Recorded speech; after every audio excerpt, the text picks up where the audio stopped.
मेरे प्यारे देशवासियों, नमस्कार। आज हम एक बार फिर मन की बात के लिए एक साथ जुड़ रहे हैं। 2 दिन बाद दिसंबर का महीना भी शुरू हो रहा है और दिसंबर आते ही साइकोलॉजिकली हमें ऐसा ही लगता है कि चलिए भाई, साल पूरा हो गया। ये साल का आखिरी महीना है और नए साल के लिए ताने बाने बुनना शुरू कर देते हैं। इसी महीने नेवी डे और आर्म्ड फोर्सेस फ्लैग डे भी देश मनाता है। हम सबको मालूम है, 16 दिसंबर को 1971 के युद्ध का स्वर्णिम जयंती वर्ष भी देश मना रहा है। मैं इन सभी अवसरों पर देश के सुरक्षा बलों का स्मरण करता हूं, हमारे वीरों का स्मरण करता हूं और विशेष रूप से ऐसे वीरों को जन्म देने वाली वीर माताओं का स्मरण करता हूं। हमेशा की तरह इस बार भी मुझे नमो ऐप पर, माय गॉव पर आप सबके ढेर सारे सुझाव भी मिले हैं। आप लोगों ने मुझे अपने परिवार का एक हिस्सा मानते हुए अपने जीवन के सुख दुख भी साझा किए हैं। इसमें बहुत सारे नौजवान भी हैं, छात्र छात्राएं हैं। मुझे वाकई बहुत अच्छा लगता है कि मन की बात का हमारा ये परिवार निरंतर बड़ा तो हो ही रहा है, मन से भी जुड़ रहा है और मकसद से भी जुड़ रहा है। और हमारे गहरे होते रिश्ते हमारे भीतर निरंतर सकारात्मकता का एक प्रवाह प्रवाहित कर रहे हैं। मेरे प्यारे देशवासियों, मुझे सीतापुर के ओजस्वी ने लिखा है कि अमृत महोत्सव से जुड़ी चर्चाएं उन्हें खूब पसंद आ रही हैं। वो अपने दोस्तों के साथ मन की बात सुनते हैं और स्वाधीनता संग्राम के बारे में काफी कुछ जानने का, सीखने का लगातार प्रयास कर रहे हैं। साथियों, अमृत महोत्सव सीखने के साथ ही हमें देश के लिए कुछ करने की भी प्रेरणा देता है। और अब तो देश भर में आम लोग हों या सरकारें, पंचायत से लेकर के पार्लियामेंट तक अमृत महोत्सव की गूंज है और लगातार इस महोत्सव से जुड़े कार्यक्रमों का सिलसिला चल रहा है। ऐसा ही एक रोचक प्रोग्राम पिछले दिनों दिल्ली में हुआ। आजादी की कहानी, बच्चों की जुबानी। कार्यक्रम में बच्चों ने स्वाधीनता संग्राम से जुड़ी गाथाओं को पूरे मनोभाव से प्रस्तुत किया। खास बात ये भी रही कि इसमें भारत के साथ ही नेपाल, मॉरिशस, तंजानिया, न्यूजीलैंड और फिजी के स्टूडेंट्स भी शामिल हुए। हमारे देश का महारत्न ओएनजीसी भी कुछ अलग तरीके से अमृत महोत्सव मना रहा है। ओएनजीसी इन दिनों ऑयल फील्ड्स में अपने स्टूडेंट्स के लिए स्टडी टूर का आयोजन कर रहा है। इन टूर्स में युवाओं को ओएनजीसी के ऑयल फील्ड ऑपरेशंस की जानकारी दी जा रही है। उद्देश्य ये कि हमारे उभरते इंजीनियर राष्ट्र निर्माण के प्रयासों में पूरे जोश और जुनून के साथ हाथ बटा सके। साथियों, आजादी में अपने जनजातीय समुदाय के योगदान को देखते हुए देश ने जनजातीय गौरव सप्ताह भी मनाया है। देश के अलग अलग हिस्सों में इससे जुड़े कार्यक्रम भी हुए। अंडमान निकोबार द्वीप समूह में जारवा और ओंगे ऐसे जनजातीय समुदाय के लोगों ने अपनी संस्कृति का जीवंत प्रदर्शन किया। एक कमाल का काम हिमाचल प्रदेश में ऊना के मिनिएचर राइटर रामकुमार जोशी जी ने भी किया है। उन्होंने पोस्टेज स्टैम्प पर ही, यानी इतने छोटे से पोस्टेज स्टैम्प पर नेताजी सुभाष चंद्र बोस और पूर्व प्रधानमंत्री लाल बहादुर शास्त्री जी के अनोखे स्केच बनाए हैं। हिंदी में लिखे राम शब्द पर उन्होंने स्केच तैयार किए, जिसमें संक्षेप में दोनों महापुरुषों की जीवनी को भी उकेरा गया है। मध्य प्रदेश के कटनी से भी कुछ साथियों ने एक यादगार दास्तान गोई कार्यक्रम की जानकारी दी है। इसमें रानी दुर्गावती के अदम्य साहस और बलिदान की यादें ताजा की गई है। ऐसा ही एक कार्यक्रम काशी में हुआ। गोस्वामी तुलसीदास, संत कबीर, संत रैदास, भारतेंदु हरिश्चंद्र, मुंशी प्रेमचंद और जयशंकर प्रसाद जैसी महान विभूतियों के सम्मान में 3 दिनों के महोत्सव का आयोजन किया गया। अलग अलग कालखंड में इन सभी की देश की जन जागृति में बहुत बड़ी भूमिका रही है। आपको ध्यान होगा, मन की बात के पिछले एपिसोड्स के दौरान मैंने 3 प्रतियोगिताओं का उल्लेख किया था, कंपटीशन की बात कही थी। एक, देशभक्ति के गीत लिखना, देशभक्ति से जुड़ी, आजादी के आंदोलन से जुड़ी घटनाओं की रंगोली बनाना और हमारे बच्चों के मन में भव्य भारत के सपने जगाने वाली लोरी लिखी जाए। मुझे आशा है कि इन प्रतियोगिताओं के लिए भी आप जरूर एंट्री भी भेज चुके होंगे, योजना भी बना चुके होंगे और अपने साथियों से चर्चा भी कर चुके होंगे। मुझे आशा है बढ़ चढ़ करके हिंदुस्तान के हर कोने में इस कार्यक्रम को आप जरूर आगे बढ़ाएंगे। मेरे प्यारे देशवासियों, इस चर्चा से अब मैं आपको सीधे वृंदावन लेकर चलता हूँ। वृंदावन के बारे में कहा जाता है कि ये भगवान के प्रेम का प्रत्यक्ष स्वरूप है। हमारे संतों ने भी कहा है, यह आशा धरी चित्त में, यह आशा धरी चित्त में, कहत जथा मति मोर, वृंदावन सुख रंग कौ, वृंदावन सुख रंग कौ, काहू न पायो और। यानी वृंदावन की महिमा हम सब अपने अपने सामर्थ्य के हिसाब से कहते जरूर हैं, लेकिन वृंदावन का जो सुख है, यहाँ का जो रस है, उसका अंत कोई नहीं पा सकता। वो तो असीम है। तभी तो वृंदावन दुनिया भर के लोगों को अपनी तरफ आकर्षित करता रहा है। इसकी छाप आपको दुनिया के कोने कोने में मिल जाएगी। पश्चिमी ऑस्ट्रेलिया में एक शहर है पर्थ। क्रिकेट प्रेमी लोग इस जगह से भली भांति परिचित होंगे, क्योंकि पर्थ में अक्सर क्रिकेट मैच होते रहते हैं। पर्थ में एक सेक्रेड इंडिया गैलरी, इस नाम से एक आर्ट गैलरी भी है। यह गैलरी स्वान वैली के एक खूबसूरत क्षेत्र में बनाई गई है और ये ऑस्ट्रेलिया की एक निवासी जगत तारिणी दासी जी के प्रयासों का नतीजा है। जगत तारिणी जी वैसे तो है ऑस्ट्रेलिया की, जन्म भी वहीं हुआ, लालन पालन भी वहीं हुआ, लेकिन 13 साल से भी अधिक समय वृंदावन में आकर के उन्होंने बिताया। उनका कहना है कि वे ऑस्ट्रेलिया लौट तो गई, अपने देश वापस तो गई, लेकिन वो कभी भी वृंदावन को भूल नहीं पाई। इसलिए उन्होंने वृंदावन और उसका आध्यात्मिक भाव से जुड़ने के लिए ऑस्ट्रेलिया में ही वृंदावन खड़ा कर दिया। अपनी कला को ही एक माध्यम बना करके एक अद्भुत वृंदावन उन्होंने बना लिया। यहाँ आने वाले लोगों को कई तरह की कलाकृतियों को देखने का अवसर मिलता है। उन्हें भारत के सर्वाधिक प्रसिद्ध तीर्थस्थलों वृंदावन, नवाद्वीप और जगन्नाथपुरी की परंपरा और संस्कृति की झलक देखने को मिलती है। यहाँ पर भगवान कृष्ण के जीवन से जुड़ी कई कलाकृतियां भी प्रदर्शित की गई हैं। एक कलाकृति ऐसी भी है जिसमें भगवान कृष्ण ने गोवर्धन पर्वत को अपनी छोटी उंगली पर उठा रखा है, जिसके नीचे वृंदावन के लोग आश्रय लिए हुए हैं। जगत तारिणी जी का यह अद्भुत प्रयास वाकई हमें कृष्ण भक्ति की शक्ति का दर्शन कराता है। मैं उन्हें इस प्रयास के लिए बहुत बहुत शुभकामनाएं देता हूं। मेरे प्यारे देशवासियों, अभी मैं ऑस्ट्रेलिया के पर्थ में बने वृंदावन के विषय में बात कर रहा था। ये भी एक दिलचस्प इतिहास है कि ऑस्ट्रेलिया का एक रिश्ता हमारे बुंदेलखंड के झांसी से भी है। दरअसल झांसी की रानी लक्ष्मीबाई जब ईस्ट इंडिया कंपनी के खिलाफ कानूनी लड़ाई लड़ रही थी, तो उनके वकील थे जॉन लैंग। जॉन लैंग मूल रूप से ऑस्ट्रेलिया के ही रहने वाले थे। भारत में रहकर उन्होंने रानी लक्ष्मीबाई का मुकदमा लड़ा था। हमारे स्वतंत्रता संग्राम में झांसी और बुंदेलखंड का कितना बड़ा योगदान है, ये हम सब जानते हैं।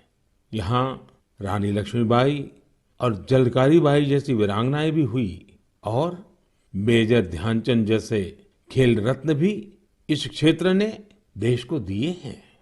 साथियों, वीरता केवल युद्ध के मैदान में ही दिखाई जाए, ऐसा जरूरी नहीं होता। वीरता जब एक व्रत बन जाती है और उसका विस्तार होता है, तो हर क्षेत्र में अनेकों कार्य सिद्ध होने लगते हैं। मुझे ऐसी ही वीरता के बारे में श्रीमती ज्योत्सना ने चिट्ठी लिखकर बताया है। जालौन में एक पारंपरिक नदी थी, नून नदी। नून यहाँ के किसानों के लिए पानी का प्रमुख स्रोत हुआ करती थी, लेकिन धीरे धीरे नून नदी लुप्त होने की कगार पर पहुंच गई। जो थोड़ा बहुत अस्तित्व इस नदी का बचा था, उसमें वो नाले में तब्दील हो रही थी।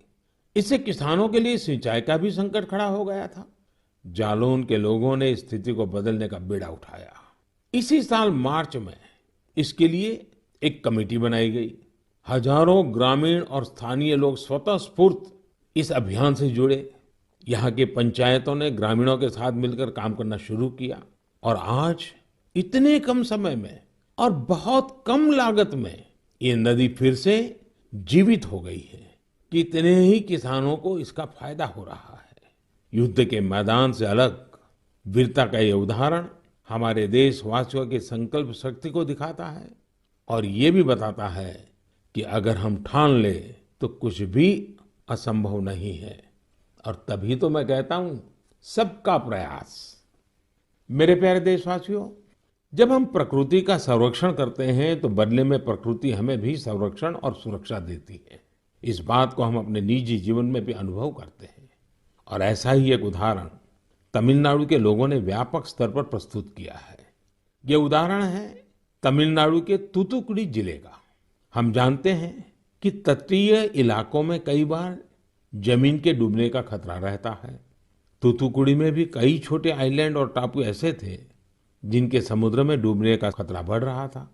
यहाँ के लोगों ने और विशेषज्ञों ने इस प्राकृतिक आपदा का बचाव प्रकृति के जरिए ही खोजा। ये लोग अब इन टापुओं पर पाल्मेरा के पेड़ लगा रहे हैं। ये पेड़ साइक्लोन और तूफानों में भी खड़े रहते हैं और जमीन को सुरक्षा देते हैं। इनसे अब इस इलाके को बचाने का एक नया भरोसा जगा है।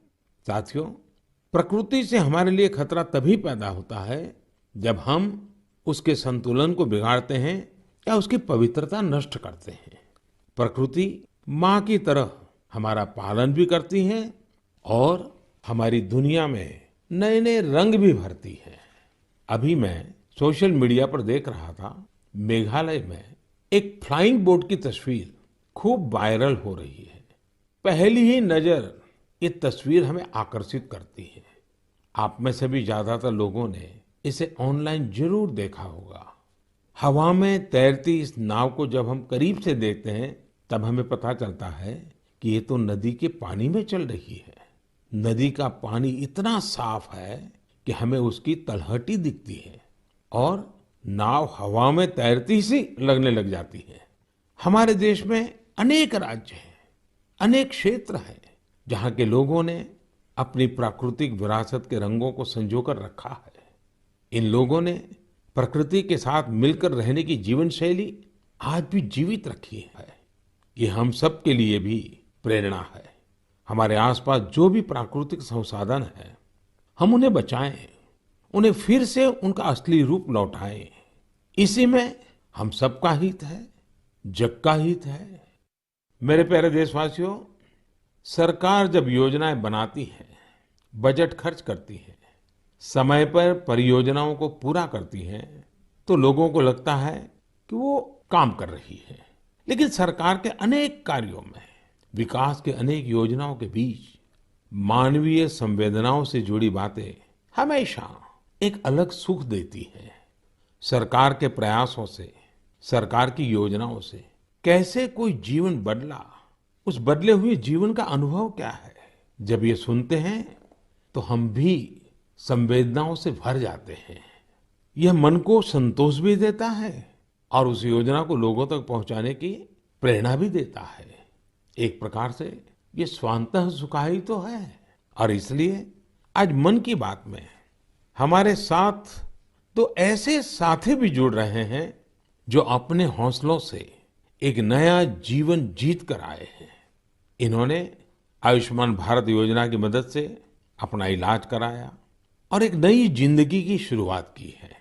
हमारे पहले साथी हैं राजेश कुमार प्रजापति, जिन्हें हृदय रोग की बीमारी, हार्ट की समस्या थी।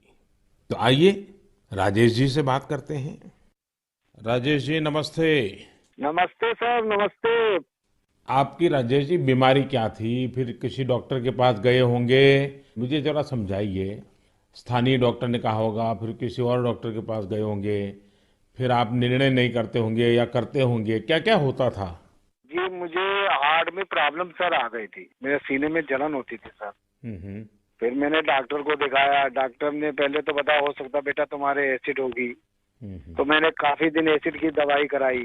उससे जब मुझे फायदा नहीं हुआ, फिर डॉक्टर कपूर को दिखाया। हम्म। तो उन्होंने कहा बेटा तुम्हारे जो लक्षण है उससे एंजियोग्राफी से पता चलेगा। फिर उन्होंने रेफर किया मुझे श्री राममूर्ति में। उनसे मिले हम अमरीश अग्रवाल जी से, तो उन्होंने मेरी एंजियोग्राफी करी। फिर उन्होंने बताया कि बेटा ये तो तुम्हारी नस ब्लॉकेज है। तो हमने कहा सर ये किसमें कितना खर्चा आएगा? उन्होंने कहा कार्ड है आयुष्मान वाला जो पीएम जी ने बनवा के दिया। तो हमने कहा सर है हमारे पास है, और सारा इलाज उसी कार्ड से हुआ है सर। और जो आपने ये बनाया है कार्ड, ये बहुत ही अच्छी तरीके से आप गरीब आदमियों के लिए बहुत सहूलियत है इससे। और आपका कैसे मैं धन्यवाद करूं।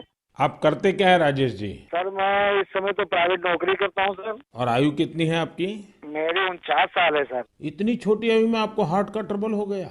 हाँ जी सर, क्या बताएं आप। आपके परिवार में भी पिताजी को या किसी माताजी को या इस प्रकार का पहले रहा है कि? नहीं सर, किसी को नहीं था सर। ये पहला है हमारे साथ ही हुआ है। ये आयुष्मान कार्ड भारत सरकार या कार्ड देती है गरीबों के लिए, एक बहुत बड़ी योजना है, तो ये आपको पता कैसे चला? सर ये तो इतनी बड़ी योजना है, गरीब आदमी बहुत इससे बेनिफिट मिलता है। वो इतना खुश है सर। हमने तो हॉस्पिटल में देखा कि इस कार्ड से कितना लोगों को सहूलियत मिलती है। जब डॉक्टर से कहता कार्ड मेरे पास है सर, तो डॉक्टर कहता ठीक वो कार्ड लेके आइए, मैं उसी कार्ड से आपका इलाज कर दूंगा। अच्छा, कार्ड न होता तो आपको कितना खर्चा बोला था डॉक्टर ने? डॉक्टर साहब ने कहा तो बेटा इसमें बहुत सारा खर्चा आएगा बेटा, अगर कार्ड नहीं होगा। तो मैंने कहा सर कार्ड तो है मेरे पास। तो उन्होंने कहा तुरंत आप दिखाइए। तो हमने तुरंत दिखाया, उसी कार्ड से सारा इलाज मेरा किया गया। मेरे एक पैसा नहीं खर्च हुआ। सारी दवाइयाँ भी उसी कार्ड से निकाली गई हैं। तो राजेश जी आपको अभी संतोष है, तबीयत ठीक है? जी सर, आपका बहुत बहुत धन्यवाद सर। और आपकी उम्र भी इतनी लंबी हो कि हमेशा सत्ता में ही रहे। हमारे परिवार के लोग भी आपसे इतना खुश हैं, हम क्या कहें आपसे। राजेश जी, आप मुझे सत्ता में रहने की शुभकामना मत दीजिए। मैं आज भी सत्ता में नहीं हूँ और भविष्य में भी सत्ता में जाना नहीं चाहता हूँ। मैं सिर्फ सेवा में रहना चाहता हूँ। मेरे लिए ये पद, ये प्रधानमंत्री, सारी चीजें ये सत्ता के लिए है ही नहीं भाई, सेवा के लिए है। सेवा ही तो चाहिए हम लोगों को, और क्या। देखिए, गरीबों के लिए ये आयुष्मान भारत योजना ये अपने आप में। जी सर, बहुत बढ़िया चीज है। लेकिन देखिए राजेश जी, आप हमारा एक काम कीजिए, करेंगे? जी बिल्कुल करेंगे सर। देखिए, होता क्या है कि लोगों को इसका पता नहीं होता है। आप एक जिम्मेवारी निभाइए। ऐसे जितने गरीब परिवार हैं आपके आसपास, उनको अपनी ये कैसे आपको लाभ हुआ, कैसे मदद मिली, ये बताइए। बिल्कुल बताएंगे सर। और उनको कहिए कि वे भी ऐसा कार्ड बनवा लें, ताकि परिवार में पता नहीं कब क्या मुसीबत आ जाए।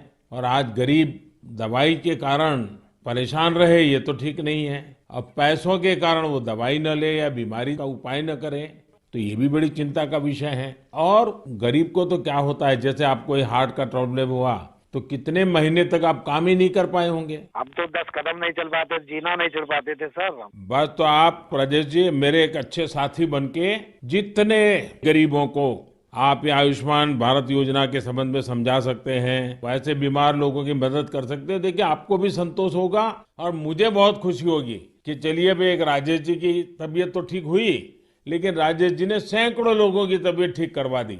ये आयुष्मान भारत योजना ये गरीबों के लिए है, मध्यम वर्ग के लिए है, सामान्य परिवारों के लिए है। तो घर घर इस बात को पहुंचाएंगे आप? बिल्कुल पहुंचाएंगे सर। हम तो वहीं 3 दिन रुके ना हॉस्पिटल में सर, तो बेचारे बहुत लोग आए, सारी सुविधाएं उनको बताई। कार्ड होगा तो फ्री में हो जाएगा। चलिए राजेश जी, आप अपने आप को स्वस्थ रखिए, थोड़ी शरीर की चिंता करिए, बच्चों की चिंता कीजिए और बहुत प्रगति कीजिए। मेरी बहुत शुभकामनाएं है आपको।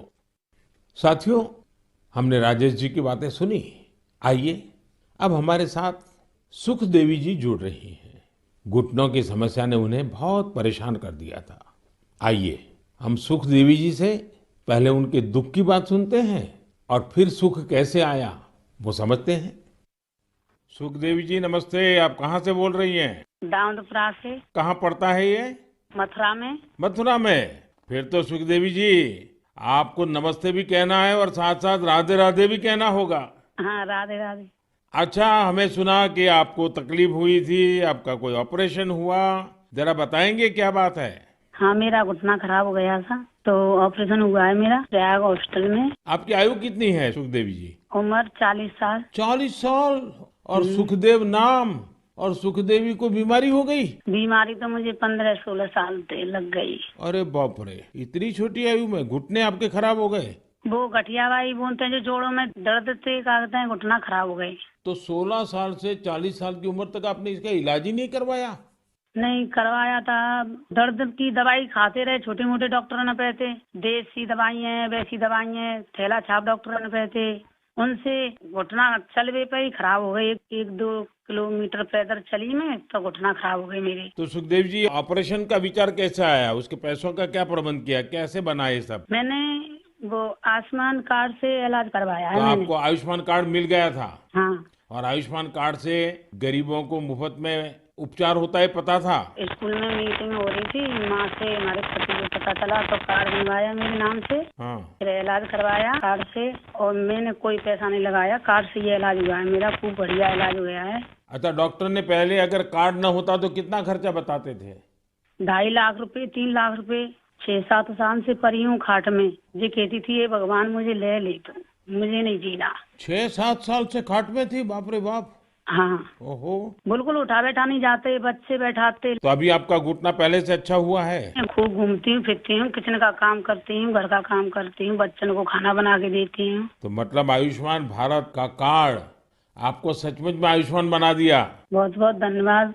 आपकी योजना की वजह से ठीक हो गई, अपने पैरों पे खड़ी हो गई। तब तो बच्चों को भी आनंद आता होगा। हाँ जी, बच्चों को तो बहुत ही परेशानी होती थी, अब माँ परेशान है तो बच्चा भी परेशान है। देखिए, हमारे जीवन में सबसे बड़ा सुख हमारा स्वास्थ्य ही होता है। ये सुखी जीवन सबको मिले, यही आयुष्मान भारत की भावना है। चलिए सुखदेवी जी, मेरी आपको बहुत बहुत शुभकामनाएं। फिर से एक बार आपको राधे राधे। राधे राधे, नमस्ते। मेरे प्यारे देशवासियों, युवाओं से समृद्ध हर देश में 3 चीजें बहुत मायने रखती हैं और वही तो कभी कभी युवा की सच्ची पहचान बन जाती है। पहली चीज है आइडियाज और इनोवेशन, दूसरी है जोखिम लेने का जज्बा और तीसरी है कैन डू स्पिरिट, यानी किसी भी काम को पूरा करने की जिद, चाहे परिस्थितियां कितनी भी विपरीत क्यों ना हो। जब ये तीनों चीजें आपस में मिलती हैं तो अभूतपूर्व परिणाम मिलते हैं, चमत्कार हो जाते हैं।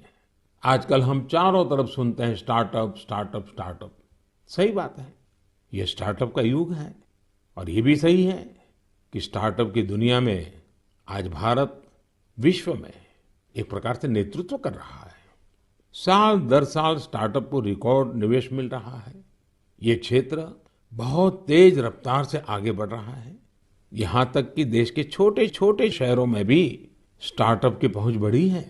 आजकल यूनिकॉर्न शब्द खूब चर्चा में है। आप सबने इसके बारे में सुना होगा। यूनिकॉर्न एक ऐसा स्टार्टअप होता है जिसका वैल्यूएशन कम से कम $1 बिलियन होता है, यानी करीब करीब 7,000 करोड़ रुपए से ज्यादा। साथियों, साल 2015 तक देश में बमुश्किल 9 या 10 यूनिकॉर्न हुआ करते थे। आपको ये जानकर बेहद खुशी होगी कि अब यूनिकॉर्न्स की दुनिया में भी भारत तेज उड़ान भर रहा है। एक रिपोर्ट के मुताबिक इसी साल एक बड़ा बदलाव आया है। सिर्फ 10 महीनों में ही भारत में हर 10 दिन में एक यूनिकॉर्न बना है। ये इसलिए भी बड़ी बात है क्योंकि हमारे युवाओं ने ये सफलता कोरोना महामारी के बीच हासिल की है। आज भारत में 70 से अधिक यूनिकॉर्न हो चुके हैं, यानी 70 से अधिक स्टार्टअप ऐसे हैं जो 1 बिलियन से ज्यादा के वैल्यूएशन को पार कर गए हैं।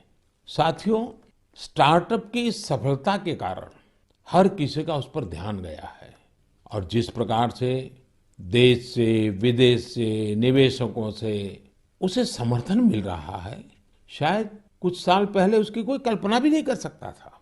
साथियों, स्टार्टअप्स के जरिए भारतीय युवा ग्लोबल प्रॉब्लम्स के समाधान में भी अपना योगदान दे रहे हैं। आज हम एक युवा मयूर पाटिल से बात करेंगे। उन्होंने अपने दोस्तों के साथ मिलकर पॉल्यूशन की प्रॉब्लम का सॉल्यूशन देने का प्रयास किया है। मयूर जी नमस्ते। नमस्ते सर जी। मयूर जी, आप कैसे हैं?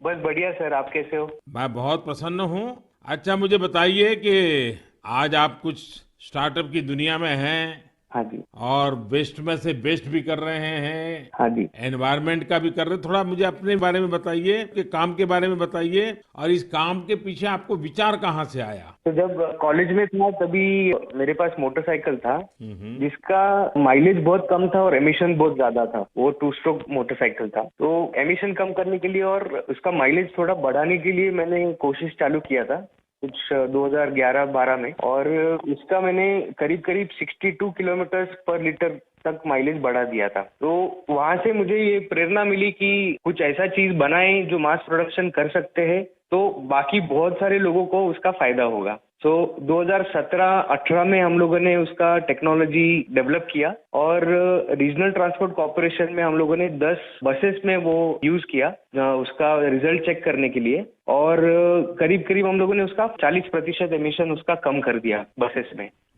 अब ये टेक्नोलॉजी जो आपने खोजी है, उसका पेटेंट वगैरह करवा लिया? हाँ जी, पेटेंट हो गया। ये साल में ही हमें पेटेंट ग्रांट होके आ गया। और आगे इसको बढ़ाने का क्या प्लान है आपका? किस प्रकार से कर रहे हैं? जैसे बस का रिजल्ट आ गया, उसके भी सारी चीजें बाहर आ गई होगी, तो आगे क्या सोच रहे हैं? सर, स्टार्टअप इंडिया के अंदर नीति आयोग से अटल न्यू इंडिया चैलेंज जो है, वहाँ से हमें ग्रांट मिला और वो ग्रांट के बेसिस पे हम लोगों ने अभी फैक्ट्री चालू किया जहाँ पे हम एयर फिल्टर्स का मैन्युफैक्चरिंग कर सकते हैं। तो भारत सरकार की तरफ से कितना ग्रांट मिला आपको? 90 लाख। 90 लाख। और उससे आपका काम चल गया? हाँ, अभी तो चालू हो गया है, प्रोसेस में है। आप कितने दोस्त मिलकर के कर रहे हैं सब? हम लोग 4 लोग हैं सर। और चारों पहले साथ में ही पढ़ते थे और उसी में से आपको एक विचार आया आगे बढ़ने का?